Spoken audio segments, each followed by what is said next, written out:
Se estão conseguindo acompanhar o conteúdo, tá dando para fazer as atividades que eu tinha pedido, tá tendo alguma dificuldade em entender desse jeito, ou não, tudo certo?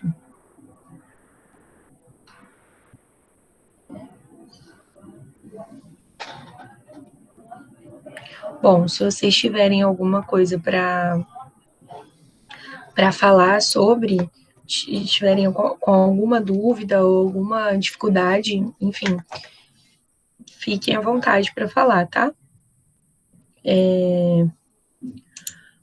Bom,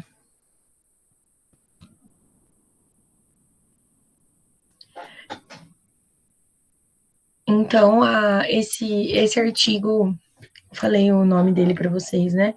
Ele também está disponível para vocês junto com o plano de ensino desde o começo do semestre. Se vocês tiverem alguma não encontrarem, ele me avisa, mas ele já está disponível para vocês faz tempo. Paloma disse que ela está sem acesso à internet em casa, está na casa da vizinha dela. Que bom que você conseguiu, Paloma, ir até aí. Se você tiver algum problema e não conseguir estar presente durante as aulas, você sabe que você pode assistir depois a gravação, né? Mas o bom de você estar online durante a aula é que você pode fazer as suas perguntas, tirar as suas dúvidas, né? Melhor do que só assistindo depois. Então tá, vamos lá. Tô tentando abrir de um jeito que eu consigo ver minhas anotações e ver vocês também, caso vocês falem comigo. Acho que assim vai dar. Entendeu? Então, da mesma forma como o outro artigo, os autores retomam que lá no final dos anos 70 tinha uma crise, né, uma crise financeira, as pessoas estavam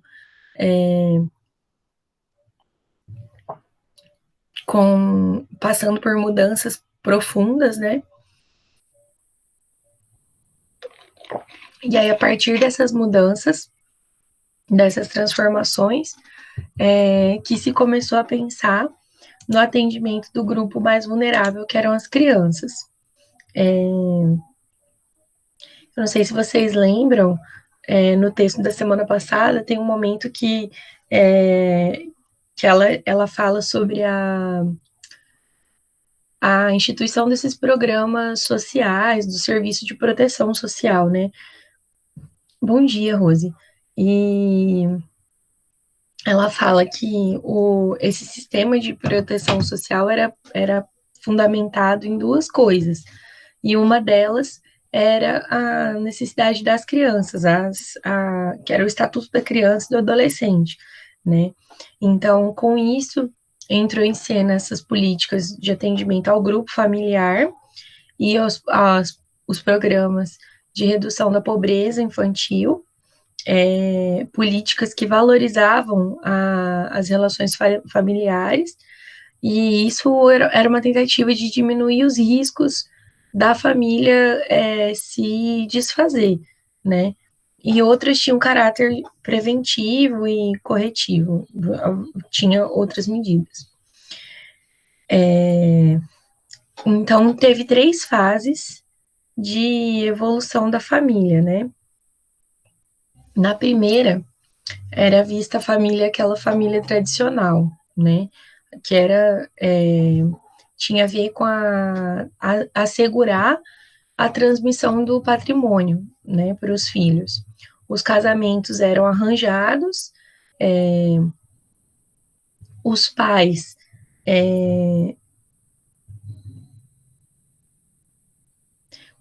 que arranjavam, né? Era isso que está falando dos pais, que os pais que arranjavam esses casamentos não não se levava em consideração a vida sexual ou a vida afetiva do casal, dos futuros esposos, né? Então, nessa ótica, a célula familiar tinha a ver com uma autoridade patriarcal, né? Uma coisa de monarquia, um direito divino, praticamente, né? Então, toda a decisão, toda a ordem era submetida a essa autoridade que os pais decidiam, né? Com quem os filhos iam se casar. Como eu falei, independente da vida afetiva, de quem eles se interessassem, enfim. Numa segunda fase, a família que foi chamada de moderna naquela época,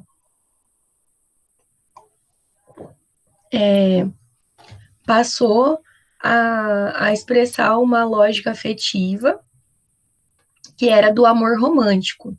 Isso lá no século XVIII até o século XX, mais ou menos.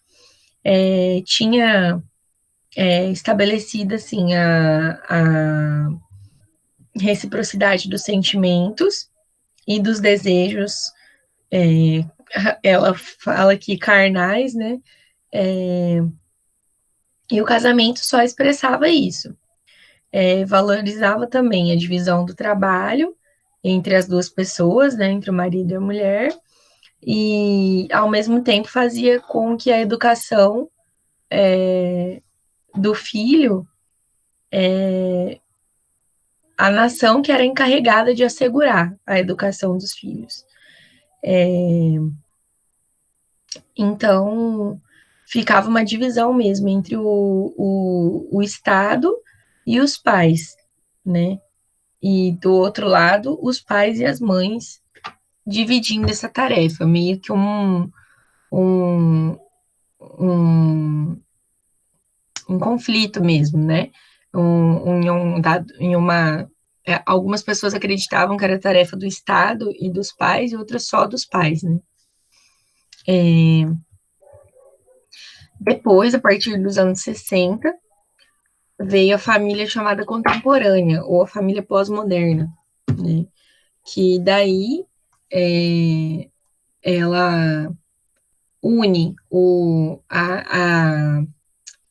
a relação afetiva, né? Aliás, ao longo da duração do relacionamento, né? Os dois indivíduos buscam uma relação íntima e realização sexual, e, e a transmissão da autoridade sobre os filhos, né, vai se tornando cada vez mais problemática, à medida que os divórcios, as separações vão aumentando. Então, daí, quem que deveria ter autoridade pelos filhos? A Rose falou, eu vi muito isso em novelas e filmes de época. É isso mesmo. Tem vários filmes e novelas que retratam essas situações mesmo. Então,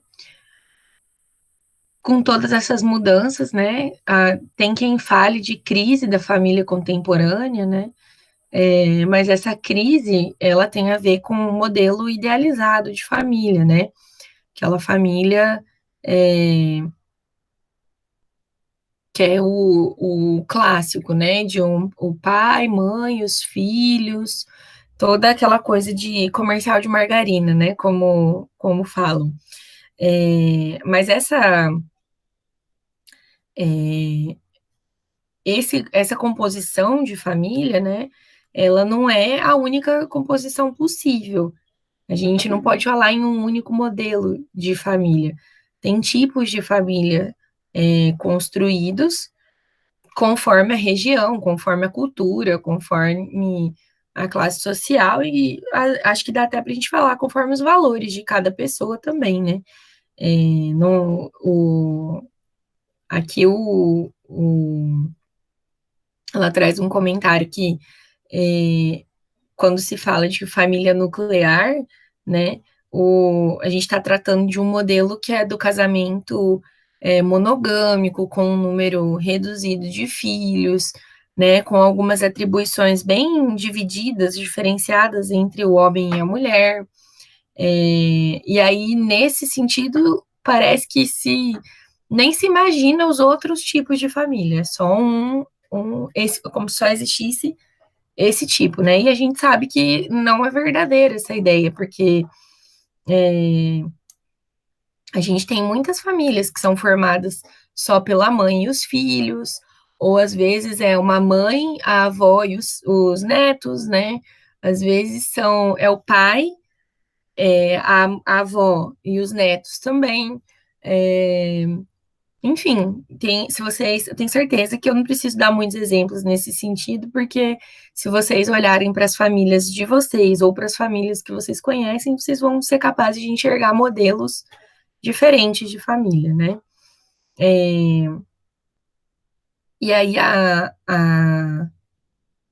família tem um papel determinante na manutenção da ordem social, na reprodução, e essa reprodução não é só uma reprodução biológica, é uma reprodução das relações sociais mesmo e do espaço, né? O que que se faz em determinado lugar, de transmissão de valores, como eu tinha falado antes, de o que é certo e o que é errado, enfim. E aí, aqui ela traz as ideias do Bourdieu, que ela diz assim, né, que pode se considerar, a partir das ideias dele, né, que as mudanças que aconteceram na família, elas não são um sinal de crise, mas elas têm um caráter estruturante, ou seja, elas têm. Se as famílias brasileiras apresentam uma ampla variação, né, de formatos nos últimos anos, é, a família representa a sociedade, né? Não é como se a família que estivesse desestruturada, mas ela é um núcleo é, que faz parte da sociedade, que representa mudanças da sociedade. Aí ela traz os exemplos que eu tinha falado. Tem mães adolescentes solteiras, tem famílias monoparentais com chefia feminina ou masculina, tem família com base em uniões livres, ou seja, sem o casamento civil ou sem o casamento religioso, é, tem famílias homoafetivas que têm guarda de filhos adotivos, né? Tem diversos tipos. E aí, sendo que a família é uma instituição privada e social, né?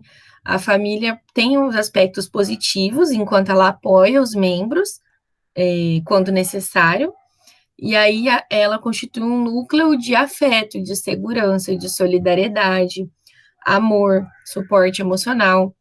É uma rede de apoio mesmo, né? E tem aspectos negativos quando a família impõe algumas formas autoritárias, né? Por exemplo, a exploração, a, a violência, falta de respeito, falta de valores, né? É, deixa eu ver, tem é o que eu tinha dito, tem uma relação muito próxima do que é a família com as organizações, com a organização social, né? Com a sociedade como um todo, né? Então, a família expressa o que a sociedade é. Não tem como a gente considerar a família como uma coisa independente do restante do mundo.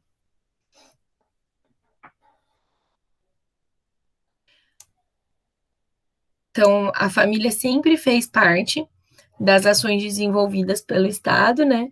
Mas não como um foco de ser atendida pela política. A família foi corresponsável pelo funcionamento de algumas políticas públicas.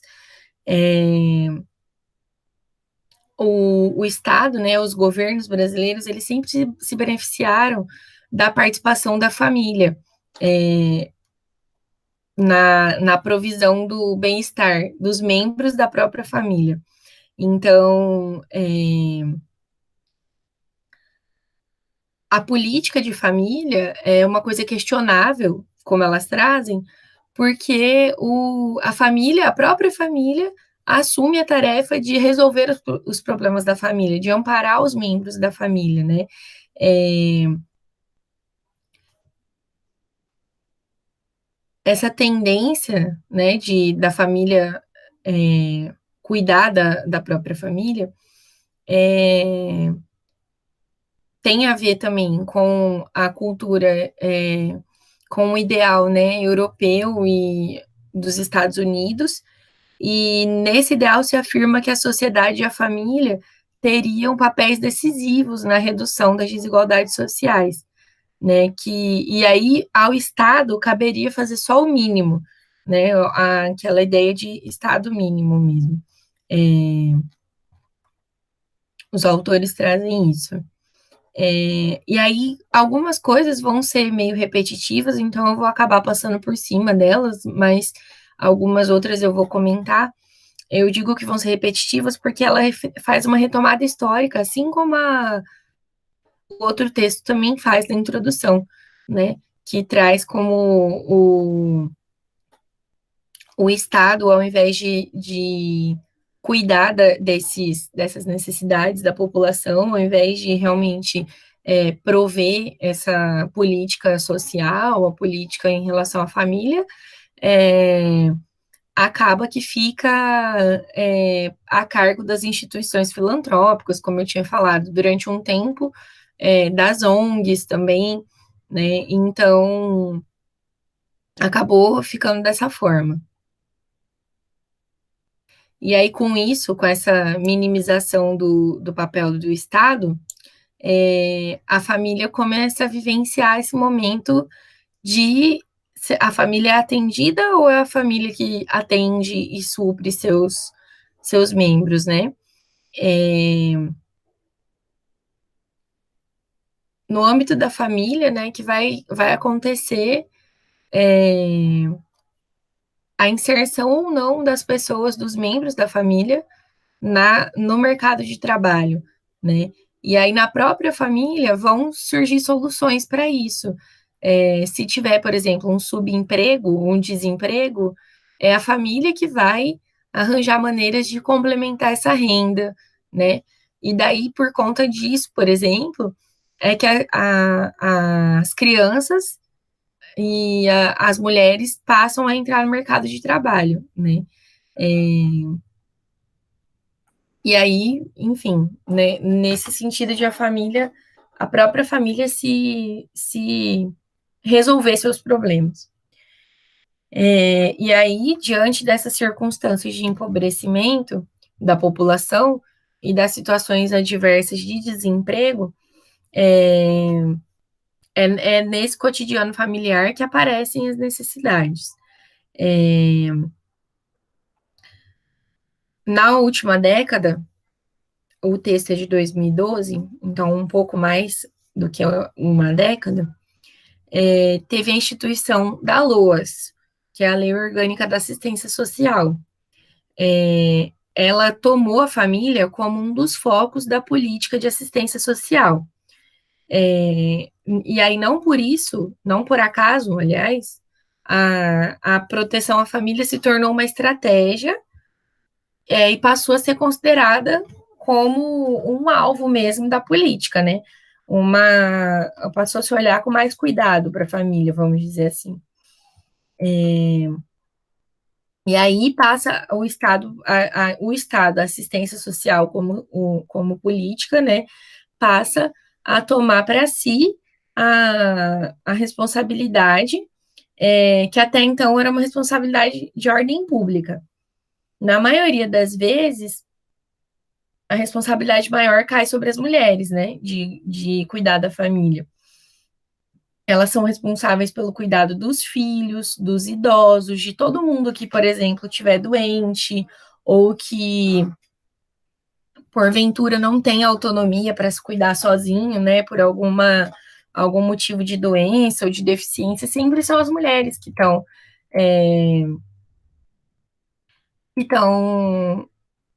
carregadas, encarregadas de fazer isso, né? E de uma sobrecarga de trabalho muito grande, né? E aí, a partir desse cenário, então, a, essas demandas essas demandas da família, né?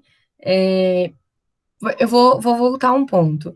É, então, para a família, a mulher sempre serviu como um apoio, é, e a família também, a mulher serviu de apoio para a família e a família serviu de apoio para o sistema de proteção social, né? Então, nesse tempo, da instituição da lei, tiveram algumas mudanças, né? E aí essas mudanças não condiziam com a família estar desempenhando esse papel. E aí a gente precisa entender de que modo que essas transformações aconteceram, né? Que elas resultaram em grandes índices de desemprego, de diminuição de salário, de precarização das condições de trabalho, das relações de trabalho também.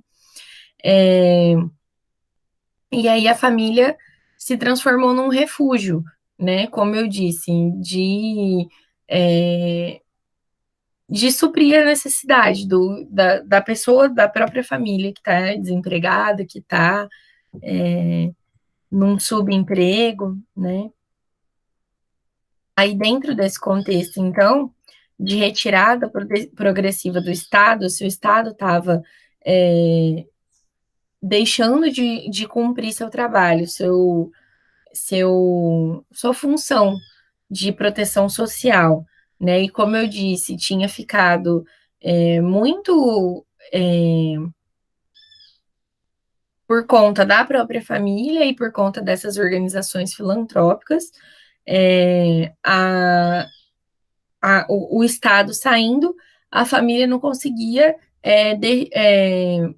dar conta de toda essa demanda, obviamente, né? É, e aí, lá pela década de 90, essa situação ficou ainda mais grave. Essa máxima do Estado mínimo, de que o Estado, o governo, tem que oferecer o mínimo para as pessoas, se apresentou na forma de uma restrição dos orçamentos, privatização de muitos serviços, né? E aí esse caráter filantrópico da assistência social. Vocês estão entendendo, gente? Ou tá confuso para vocês? Tá tudo certo?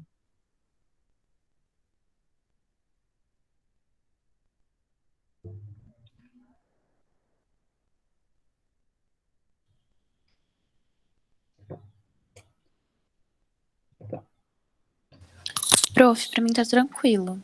Não sei pras Tá, meninas. tá. Obrigada. Certo, então, o... deixa eu ver. As políticas sociais, então, que dependiam do Estado, né? Elas começaram a ser fazendo uma reflexão sobre como eram essas políticas, né? Ela traz que o sucesso dessas políticas depende da estrutura a qual da estrutura que a pessoa que é o destinatário da política, vamos dizer, da estrutura que essa população tem.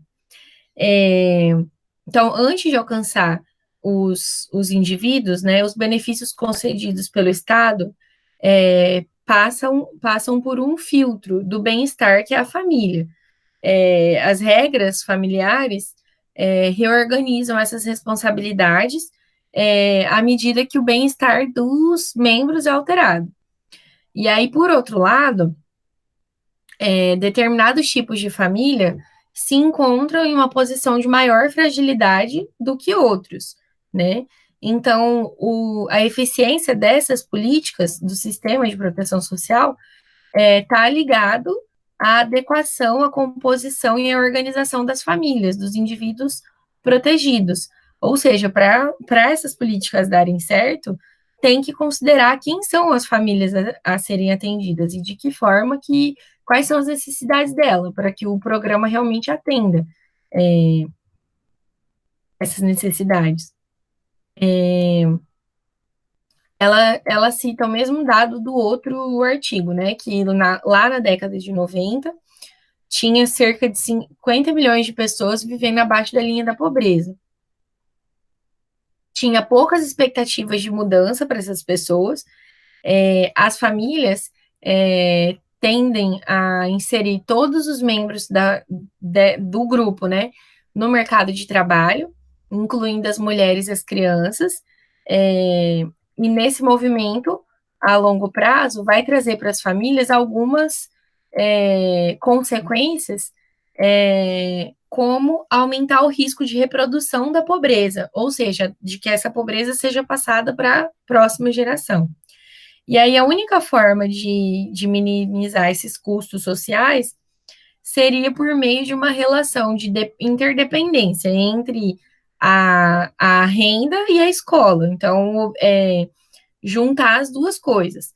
Sem isso, seria muito difícil quebrar esse ciclo da pobreza. Por que que ela fala de reprodução da pobreza para as outras gerações?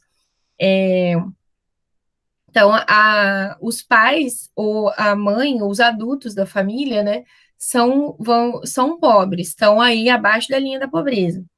E aí todos os membros dessa família trabalham, então, inclusive as crianças. As crianças trabalhando, elas não tinham condições de estudar. E não estudando, quando elas forem adultas, elas não vão ter condições melhores de trabalho e elas não vão ter acesso a um determinado é, status social, a uma riqueza maior, né? Elas não vão conseguir sair da linha da pobreza sem, o, sem estudar, né? E o trabalho está impedindo que essas crianças estudem, né, nesse caso. Então, por isso que não tem perspectiva de quebrar esse ciclo, se as crianças trabalham.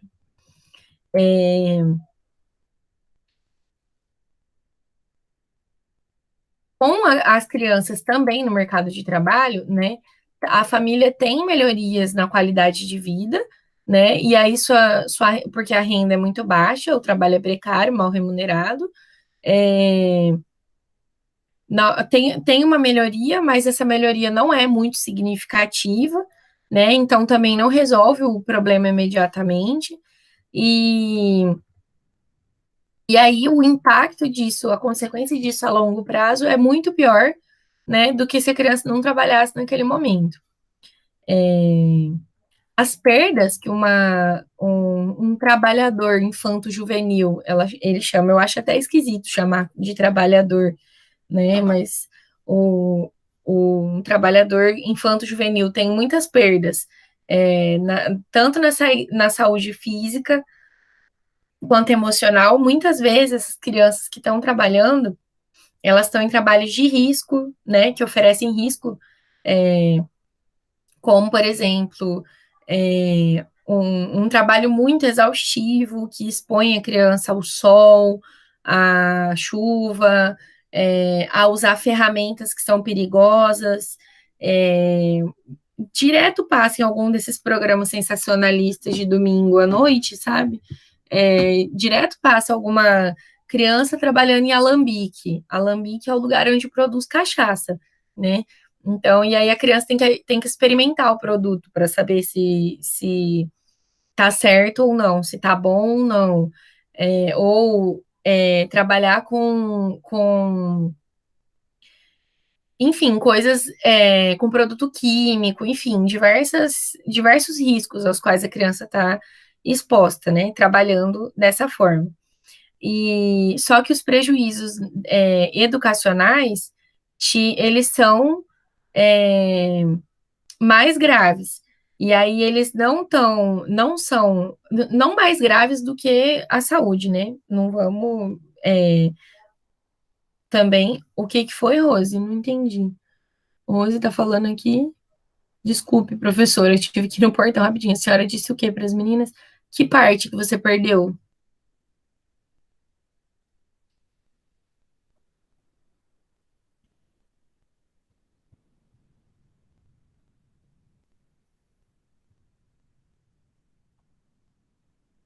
Não, não, eu só perguntei se estava tudo certo, se elas estavam entendendo até aqui. Se eu precisava voltar ou repetir alguma coisa. Eu só estava confirmando se elas estavam, se vocês estavam entendendo, né? É, então, na escola, as perdas não são recuperadas facilmente e, e também porque elas se propagam para as outras gerações, que é o que eu estava falando aqui. Eu vi que você perguntou qual que é o nome do texto e eu não te respondi, eu não tinha visto, me desculpa. É, o texto de hoje não é esse aí do Bolsa Família, o do Bolsa Família eu expliquei na semana passada. E hoje é um texto que também está no plano de ensino, o nome dele é esse aqui, ó, que eu tô colando aí para você. É que no começo eu falei, mas você não tinha entrado ainda e depois eu acabei não repetindo, né?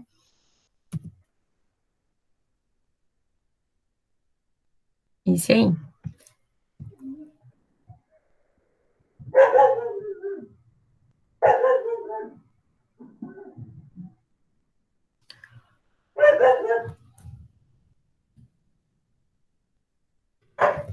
Eu voltei para copiar o nome do texto para você, agora eu tô achando de volta a página que eu tava.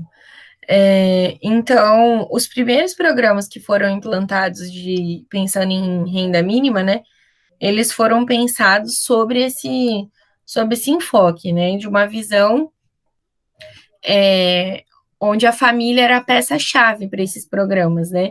O vínculo familiar, respeitando as condições de renda da família, era um elemento determinante para acessar o programa. Daí a importância da família, né, na elaboração das políticas sociais. É, a importância da família como um agente transformador, né, na organização da própria família e da garantia de acesso à educação. E, e daí, depois disso, mais para frente, uma retirada das pessoas dessa situação de pobreza.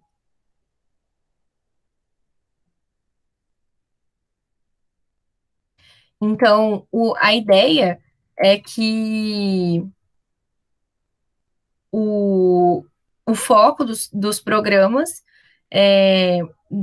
para essas famílias pobres, né, é que ele crie condições favoráveis para que aconteçam transformações positivas na educação, e aí que isso propicie uma mudança na próxima geração, né? Uma mudança é, de status, de retirada da família da pobreza, né?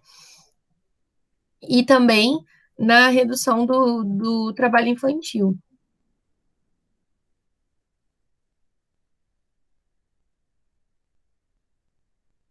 Esses programas, então, esses programas sociais lá dos anos 90, então, eles atrelam a educação ao complemento de renda. Eles criam a possibilidade de as crianças estudarem, né, e terem um futuro melhor, vamos dizer assim. Quando esses programas eles combinam a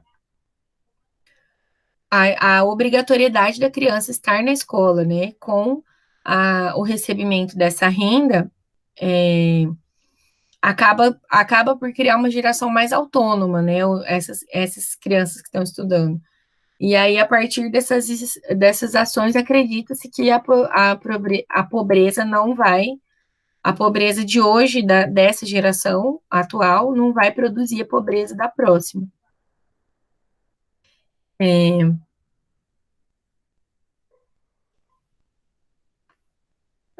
então, com base em tudo isso, foi criado o PET, que é o Programa de Erradicação do Trabalho Infantil.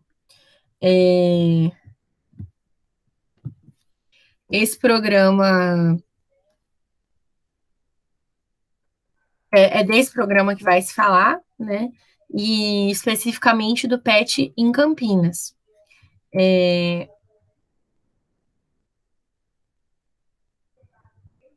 Deixa eu ver como é que ela fala do início. Tinha, então, é, um programa de garantia familiar de renda mínima e o PET juntos, né?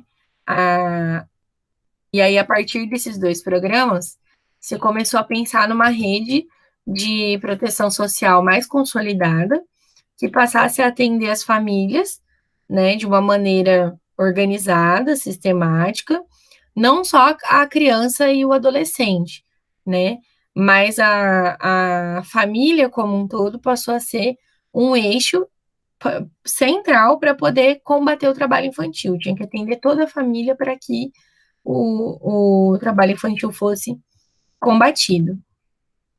E aí, o PET Campinas considerou, então, a família o agrupamento de pessoas que moram na mesma residência, e não importando qual era o parentesco, se era mãe, pai, irmão, tio, tia, avô, avó. E aí, o que interessava para essa análise do programa são as relações que unem essas pessoas, que faziam elas viverem juntas. Essas relações são baseadas nos vínculos financeiros, afetivos, emocionais, que estão além do vínculo de parentesco consanguíneo, né? Então, é, eu li um texto há pouco tempo atrás dizendo que o critério deles do que era família é que quem o grupo considera que é da família. Então, é mais ou menos isso.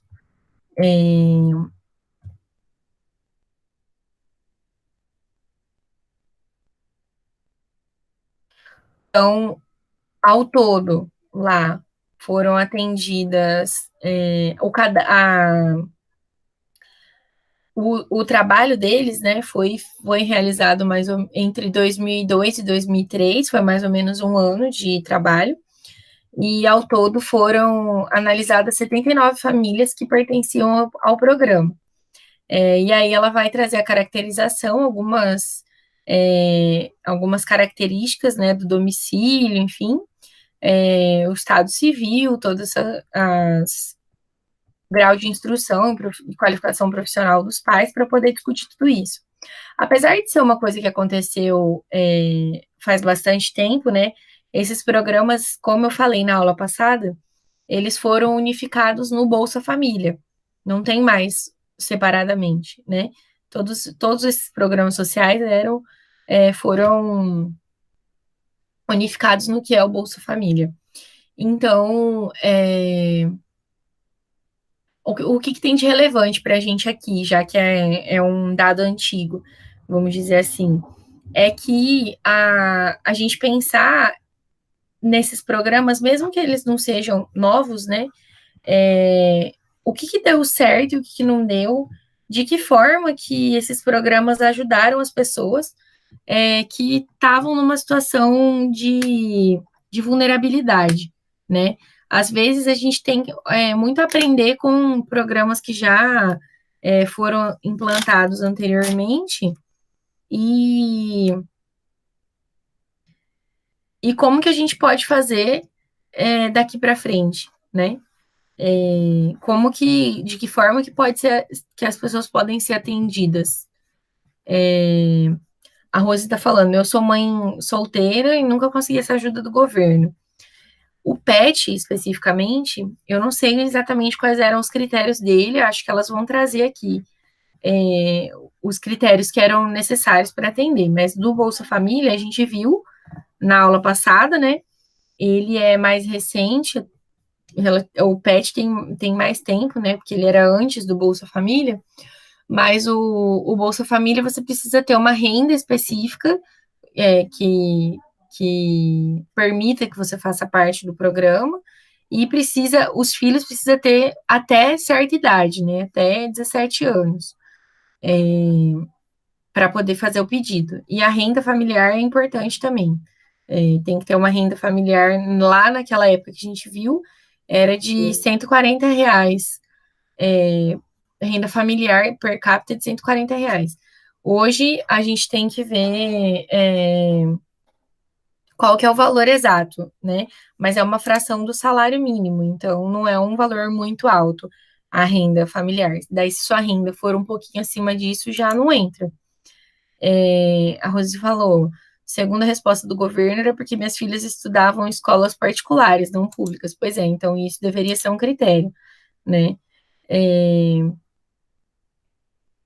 então, para falar das mães e dos pais desse programa, né? A maioria dos modelos de família atuais lá nessa época, e atual até hoje também, né? Tinha a mulher como chefe de família, provedora do lar, e não só o pai, mas a maioria eram as mulheres. É,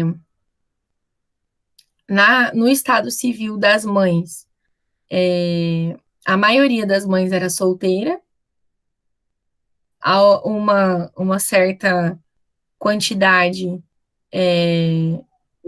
quase o mesmo número de solteiras e casadas, por volta de 30%, né? E daí tinha um número também considerável de mulheres amasiadas, então que era uma união, mas não oficial, né? Moravam juntos. A Rose falou que mais. Na época que elas estavam em grau de ensino, que as escolas públicas estavam em greve, eu não poderia deixar elas ficarem atrasadas no ano. Eu não questiono sua decisão, né? Mas o critério do Estado é esse, né? Que as crianças estejam matriculadas na escola pública. Aí ela traz, então, que essas mães solteiras, geralmente, elas não têm apoio emocional e muito menos financeiro dos ex-maridos, ex-companheiros, dos pais das crianças, muitas vezes. A maioria deles não tem nenhum contato com a família, nem com os filhos. E várias mães, elas estão em uma terceira, quarta união conjugal, né? Passando por vários relacionamentos amorosos antes. A faixa etária das mães tem entre 30 e 39 anos. É, e aí, quando esses dados são cruzados com a idade do primeiro filho, mostra que a maioria das mães engravidaram na adolescência, e o fato delas terem engravidado na adolescência mostra é um fato que tende a se reproduzir, porque as filhas dessas mães também engravidaram cedo, né? É,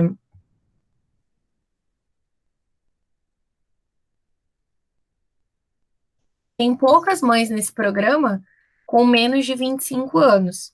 Apesar de elas terem engravidado cedo, os filhos já estão um pouco mais velhos e elas também, né? É um dado aí que elas trazem. Os dados em relação à raça ou cor também foram um fator de análise. A maior parte das mães declarou branca, que é 43%, e 36% se declarou negra e 21% parda. Então, até ela faz um comentário diferente do que se espera. Muitas vezes a gente espera que sempre a população negra está em maioria nas situações de vulnerabilidade, então, nesse caso, não era, né? Pode ser uma questão da cidade também, né? Não sei se esses dados representam o Brasil todo, pela organização de cada cidade ser diferente. Em relação aos homens, os pais que foram entrevistados, também a maioria é mais ou menos a mesma proporção de brancos, negros e pardos do que a mãe.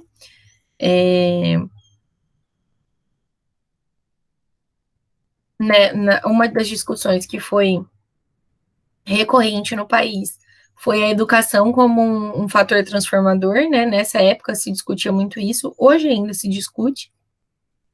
E aí, nesse sentido, o PET tem sido é, uma, uma, uma oportunidade para as crianças, os adolescentes permanecerem no sistema educacional, se inserirem no sistema educacional, e a contrapartida do programa era que elas estivessem, né, para que os pais tivessem acesso a essa renda, as crianças tinham uma frequência escolar mínima que cumprir, né? Só que o índice de reprovação era muito grande entre as crianças que participavam, né?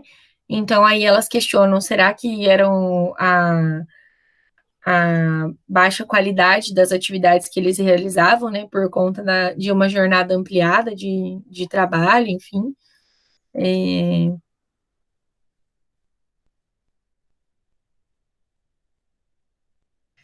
E aí, por conta desse dado, né, não tinha, elas levantam que o seguinte, tem uma reclamação, né, do programa, que tem poucas propostas conjuntas entre o sistema educacional e as atividades desenvolvidas pelo PET.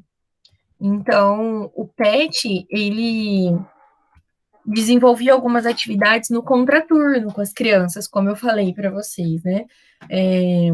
Tinha algumas atividades que as crianças podiam participar e realizar no horário contrário ao horário de aula. E aí elas levantam que seria necessário que isso fosse articulado, né? Que esse é um problema, um limite do programa, né? Que isso não era tão articulado. E aí lá em Campinas também não era muito diferente. O grau de instrução das mães, a maioria não tinha terminado o ensino fundamental, 9% das mães eram analfabetas. Esse dado, ele revela que a possibilidade de mudança de condição socioeconômica é pequena, né? Hoje, e naquela época também, o mercado de trabalho exigia uma qualificação, né? O mercado é até discriminatório, né? Muitas vezes. Então, elas acabam permitindo que os filhos deixem de estudar para poder trabalhar, porque a realidade é difícil. A Rose está contando no chat mais ou menos como que é o contraturno, é isso mesmo que você falou. Tem aula de inglês, de computação, de pintura, às vezes tem esporte, alguma coisa assim, as refeições, lanche, é isso mesmo. Tem algumas atividades assim.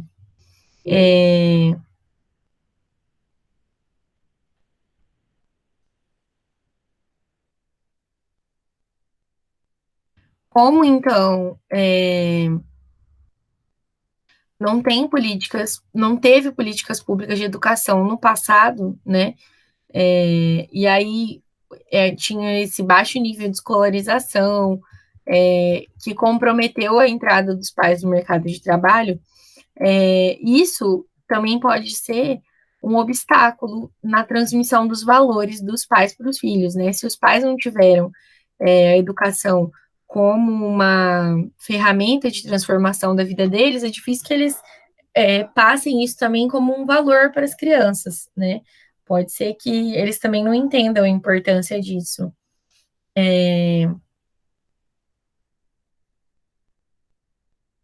Além disso, fazia parte da contrapartida do programa a participação da família nos cursos de qualificação profissional. O PET não disponibilizava. Aliás, ele disponibilizava tudo isso, esses cursos, né, em todas as unidades do programa, pelo país, né? Tinha alguns recursos destinados à geração de emprego, né, à renda. E aí, o medo de perder a bolsa era um fator que, que era bem, assim, decisivo, né? As pessoas participavam, então, desses projetos de geração de renda e emprego, só que isso traz para a gente a necessidade de analisar a eficácia, se funciona isso, né? Dessa dependência estabelecida.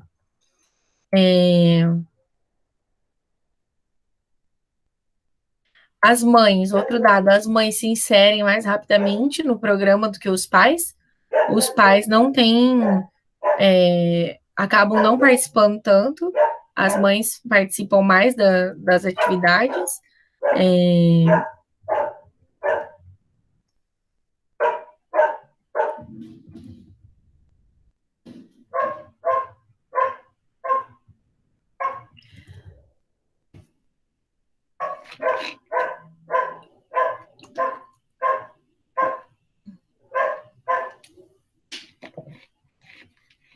Só que elas trazem uma crítica que muitas vezes essa articulação com as políticas de educação e a política de assistência social, elas se expressavam não só nessas atividades da jornada ampliada do contraturno, mas também na escolaridade, na qualificação das famílias, né, dos pais. E aí, que muitas vezes as ações que são feitas têm um caráter assistencialista, né, e é difícil de atingir as famílias por conta disso. Essas famílias que estão em situação de risco social.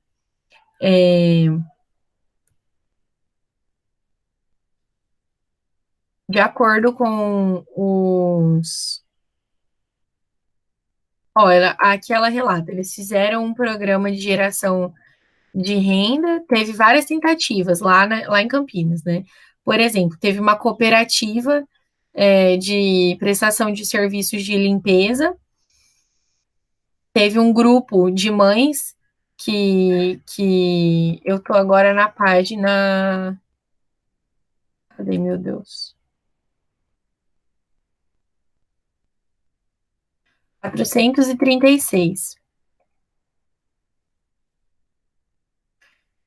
Então, teve uma tentativa nesse sentido, só que elas foram frustradas porque não conseguiu abarcar um número maior de famílias e nem alterar as suas condições socioeconômicas, era difícil, né? E a ausência de qualificação profissional, tudo isso não permitia que as mães se colocassem no mercado de trabalho, né? E recebessem uma renda mais elevada. De acordo com os dados do cadastro das famílias, algumas poucas mães trabalhavam como cozinheiras, como empregadas, trabalhadoras domésticas, auxiliares de cozinha, formalmente, né, com contrato de trabalho, carteira assinada.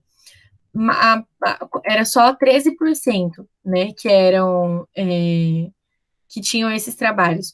Praticamente todas elas, o restante todo, né? Então, 87% das mães estavam ocupadas em atividades de subemprego.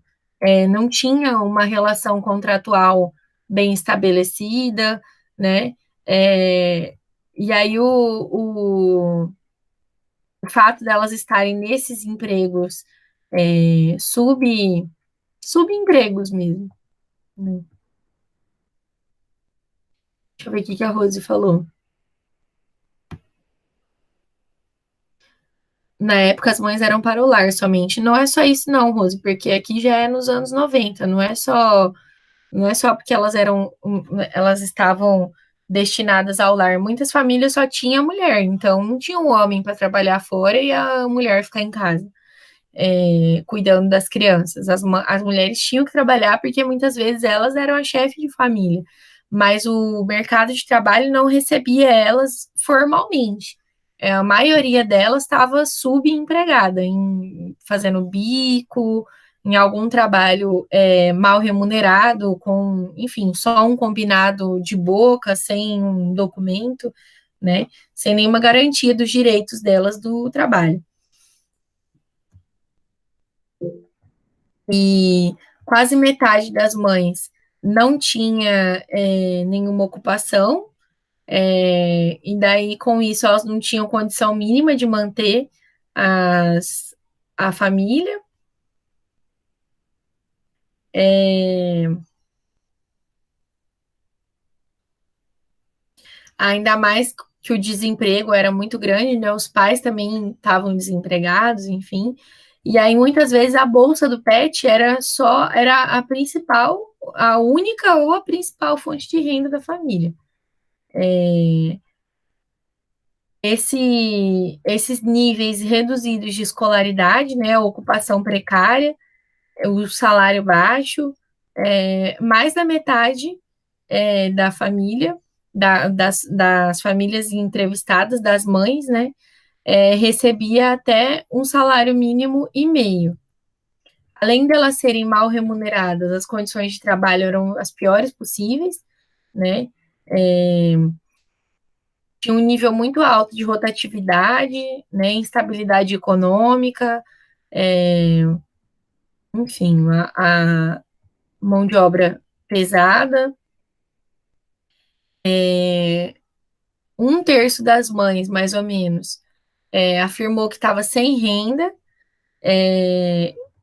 E aí, nesse momento de vulnerabilidade, quando não tem renda, aí é que os pais colocam os filhos para trabalhar, com o objetivo de que eles tenham pelo menos um complemento à renda que já está tão restrita, né? É,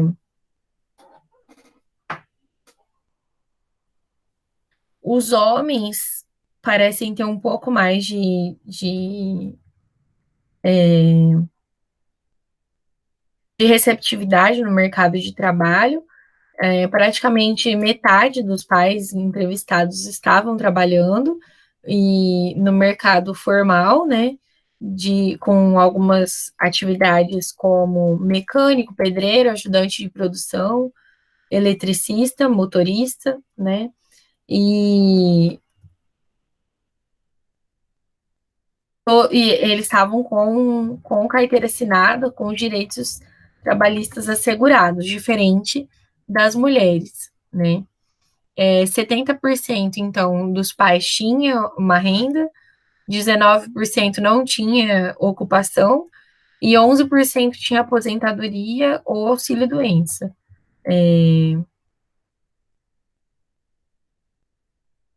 A renda também era baixa, né, de um salário mínimo e meio, mas não chegava, às vezes era um pouquinho maior que a renda das mulheres, mas não chegava a 2 salários mínimos. É,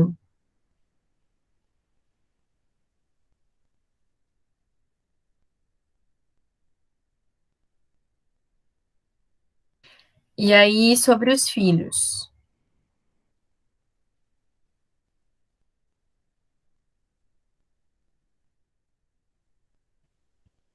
As crianças têm um nível de frequência escolar considerado satisfatório, até porque é uma exigência. Tem um atraso em relação à idade, à série que eles deveriam estar, e aí essa defasagem, quanto mais velha era a criança, mais defasada ele estava. Por exemplo, ele deveria estar na quinta série, mas que não é mais nem assim que se chama, né? Mas na época, a educação básica era organizada dessa forma. Então a criança estava alguns anos atrasada na escola, e quanto mais velha, mais atrasada. E aí a suposição que elas fazem é que isso pode ter acontecido por conta dessa entrada precoce no mercado de trabalho. As crianças afirmavam nas entrevistas, né, que elas estavam numa situação privilegiada depois de entrar no programa, porque aí elas podiam só estudar, né? Era uma coisa inovadora na vida delas, que elas não tinham passado. E que quando elas trabalhavam e estudavam, era difícil conciliar as duas atividades, né? O que aí acabava prejudicando a dedicação aos estudos. Vocês que são adultas, vocês sabem como é difícil trabalhar e estudar ao mesmo tempo? Imagina para uma criança, né? Então,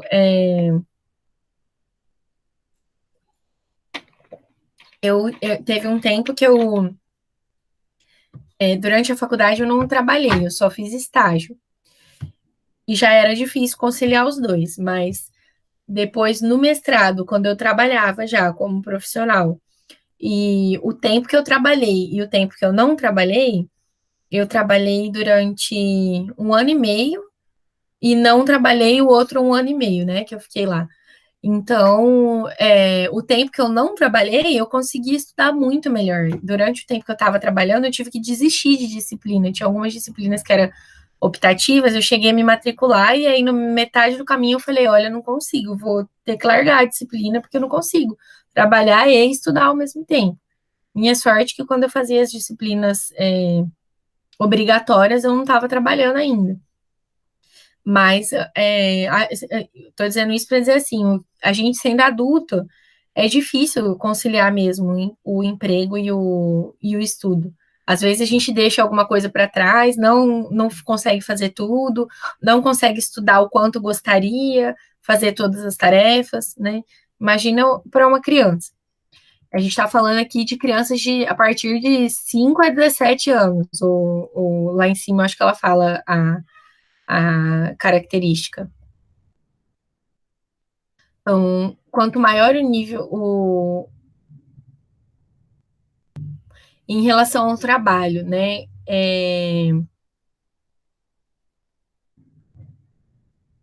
Quanto maior a idade do filho, maior o nível de desemprego. É muito difícil a inserção no mercado de trabalho no primeiro emprego, né? Para o jovem. Então, e aí com o grau de escolaridade baixo e de qualificação profissional, é mais difícil ainda. Então, aí eles tinham ocupações mais precárias, pouco remuneradas, subemprego mesmo. Esse núcleo que realizou a pesquisa constatou que a maioria das famílias que tinham os filhos menores de 18 anos trabalhando nas ruas de Campinas, no comércio informal, elas não faziam parte do que se chama de família desestruturada, né? Muito pelo contrário, as famílias do cadastro único, né, do programa, se elas tinham um objetivo de aumentar a renda, e por isso elas organizavam os filhos no trabalho infanto-juvenil, né? Quase que não existia um atravessador da mão de obra.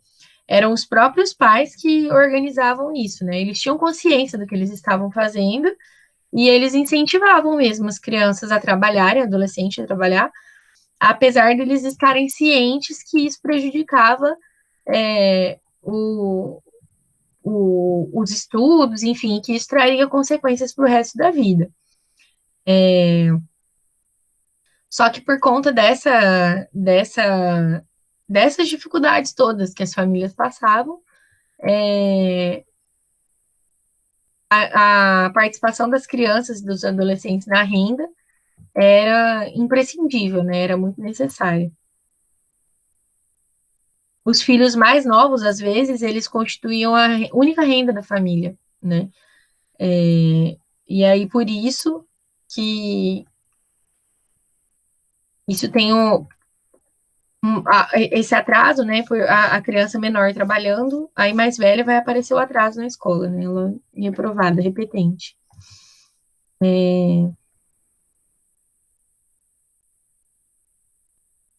Aí falando um pouco, então, sobre as características das famílias, a visão que a família tem do programa, né?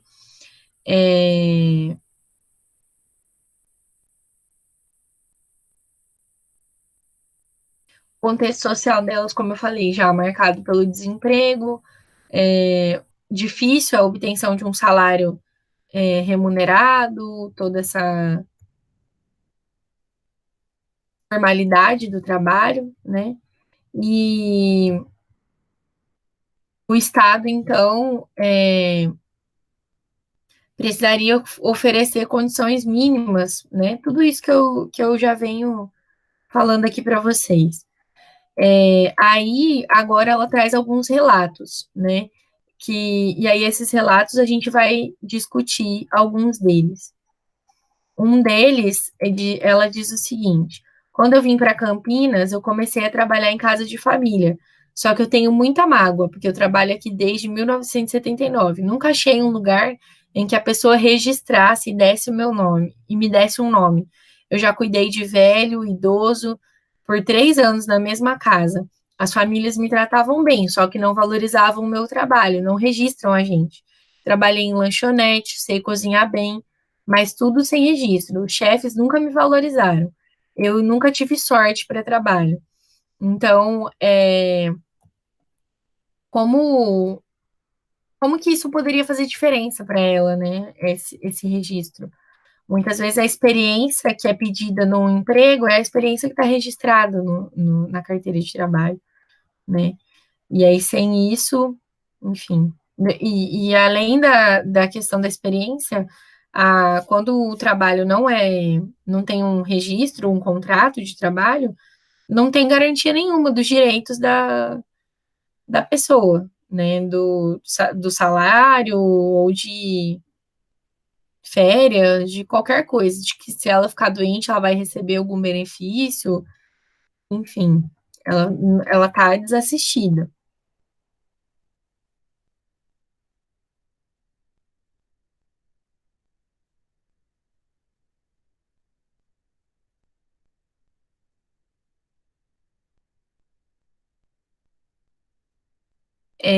Muitas vezes, então, a família é na família que existe a oportunidade de reconstruir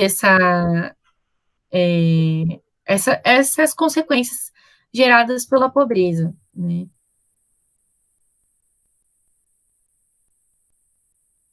Deixa eu ver qual mais relato.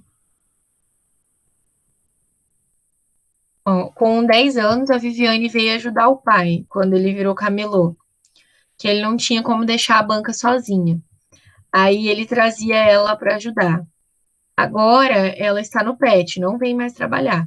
Mas querer ela quer, ela chega até a falar que quer vir trabalhar na cidade porque pode almoçar fora, ganhar coisa das pessoas. Ela gosta de ficar com o pai dela. A minha filhinha Silvana, de 4 anos, já enchia a sacolinha.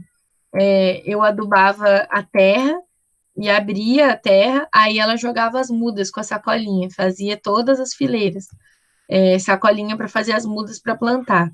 Daí eu sempre levava ela comigo. Eu achava normal, porque eu também trabalhei desde criança. É bom para eles aprenderem a ter uma profissão. Então tem um papel, um valor também de a criança. é, os pais acreditam também aqui nesse momento, né? é, que de alguma forma eles estão ajudando a criança também a se desenvolver. Às vezes, para que a criança possa suprir as próprias necessidades, né? Então, tem uma que fala que ela nunca pôde dar as coisas que a criança pedia ou queria, então arrumava esse servicinho para a criança, para ela mesma poder arrumar o que ela queria, né? Comprar as coisas que ela queria.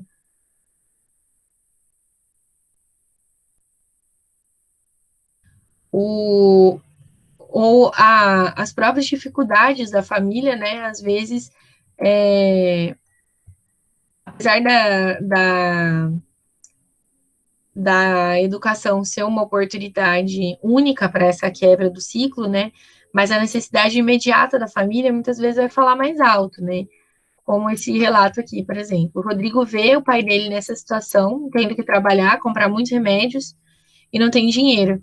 Daí ele fala que quer sair do núcleo, do PET, né? Quer trabalhar. Ele estuda de manhã, tá na sexta série e vai no núcleo à tarde. Ele fala que quer trabalhar, mas eu não deixo, eu não vou explorar meu filho. No meu tempo era diferente, eu não tinha o pai que me dava tudo, mas eu quero para, mas o que eu quero para ele é que ele tenha mais tarde uma profissão, que ele ganhe bem, então precisa estudar. Então, apesar da educação ser fundamental, o trabalho também é fundamental, né? É, precisa concluir os estudos, mas ao mesmo tempo essas necessidades concorrem, né, com a educação. E os pais também apresentam uma preocupação que é se a criança trabalhar e estudar, eles vão passar mais tempo ocupados e tem menos chance deles se envolverem com crime, com drogas, enfim. Então, seria uma segurança também na visão dessas famílias.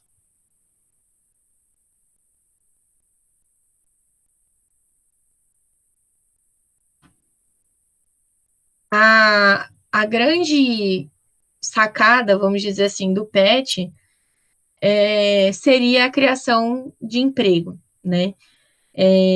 Esses programas de requalificação profissional e de qualificação, né? Eles são primordiais para que, de fato, as crianças não trabalhem. Se os familiares trabalharem, tiverem uma renda, não tem necessidade das crianças estarem expostas dessa forma, né? Porque isso aqui que eles estão chamando de trabalho, muitas vezes é a criança vender bala no sinal, muitas vezes como eu falei, trabalhos que colocam a, a criança em risco, né? Deixa eu ver o que a Rose falou. Isso eu não vejo falar com o Bolsa Família. O que você não vai falar, Rose? Em relação aos cursos e aos eventos de aprendizagem. Então, na aula passada, a gente discutiu um pouco sobre o Bolsa Família, né? Não me parece que tem mesmo, não, nenhuma ação nesse sentido. Não é o foco do programa. A contrapartida é a criança estar na escola e participar das atividades do contraturno, mas não tem mesmo vinculada ao Bolsa Família uma ação de qualificação profissional dos pais. Nesse sentido, eu acho que dá para dizer que o PET atendeu melhor, tentando oferecer uma qualificação, mas ele não funcionou totalmente porque muitas famílias não, mesmo com essa qualificação que era oferecida, elas não tinham, não conseguiam se colocar no mercado de trabalho. Então, eu acho que ele foi melhor nesse sentido, sim. Só que o ponto principal é a geração de emprego, né? Como na aula passada eu falei, antes da pandemia, a, a gente estava com um número muito alto de desempregados no Brasil. E agora esse número provavelmente subiu, né? Então, de agora para frente, não tem nem onde pôr, não tem vaga para essas pessoas trabalharem, né? Então, mesmo que elas se qualifiquem, não tem onde trabalhar, não tem uma vaga disponível para essa pessoa ocupar. Então, é importante a qualificação, mas eu acho que o ponto principal é a geração de emprego mesmo, né? Que aí já é um problema maior, mais amplo. Então, se as pessoas, é isso que eu estava falando, se as pessoas permanecerem nessa situação de pobreza, né, num sistema mínimo de proteção, elas vão sempre, não vai surtir efeito, né? Elas vão sempre estar nessa situação de risco social e as crianças vão estar expostas tanto ao trabalho quanto a outros riscos, né? Tem uma diferença, uma lacuna, né, entre a formulação do programa e a implementação dele na prática, né? Aqui ela fala, né? Os idealizadores do PET talvez não tenham imaginado o tipo de família e de situações que iriam enfrentar. Então, tem algumas necessidades que o PET não dá conta de atender, né? Como, por exemplo, a violência doméstica, a, a, o abuso ou o vício em drogas, a dependência, né? Então, nesse sentido, ainda tem famílias que não conseguem ser atendidas porque não se leva isso, não foi levado isso em consideração na formulação do programa, né? É,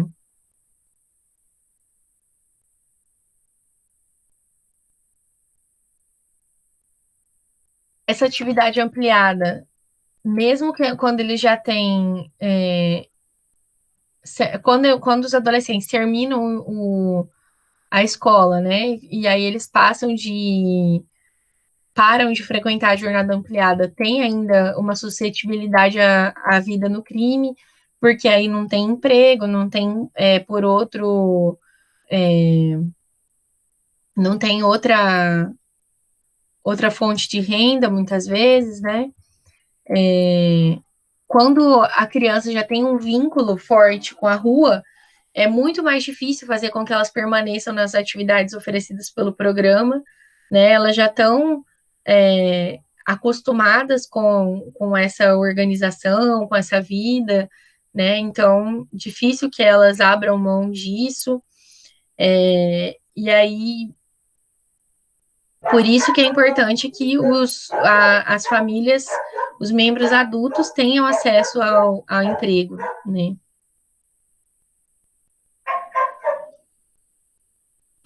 E acho que é isso. Deixa eu ver se tem mais alguma anotação importante aqui.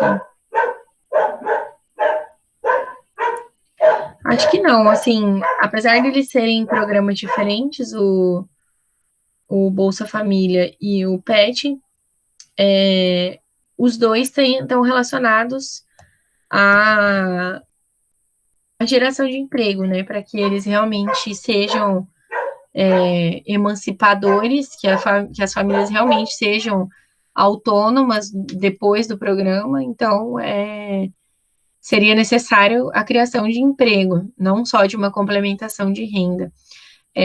Você falou que a sua cunhada não incentiva as crianças, as filhas a estudarem e tudo mais. É obrigatório que elas frequentem a escola, né? Mas isso também é um problema. A qualidade do aproveitamento delas na escola não é levada tanto em consideração, né? É importante que a criança frequente a escola, se ela está realmente aproveitando a, a, a estadia dela na escola, não é tanto considerado, né? E, enfim, essa é uma discussão maior, porque aí por que a criança não está aproveitando a escola, né? É, já uma discussão aí da educação, né? O que a escola, de que forma que a escola significa para essa criança, para ela não estar vivenciando a escola como um ambiente mesmo de aprendizagem, enfim, e tudo isso. Tudo certo, gente? Temos dúvidas? Comentários? Reclamações? Eu vou deixar para vocês. Vocês três já estão com acesso ao AVA que vocês me falaram, né? Eu vou deixar para vocês um cronograma das próximas atividades que a gente vai fazer, tá? Na semana que vem, a gente vai começar um IA. Eu vou dar as orientações. Eu vou deixar o cronograma lá para vocês terem ideia de como é que vai ser, mas eu vou dar as orientações em aula, porque eu quero que vocês façam durante a aula, para eu poder orientar vocês, ajudar e tudo mais, tá? Então, na semana que vem, a gente vai começar a fazer um IA. Não tem nada para ser preparado previamente, mas eu vou dar a instrução para vocês na aula mesmo, certo? Então, boa semana para vocês e beijos, fiquem bem.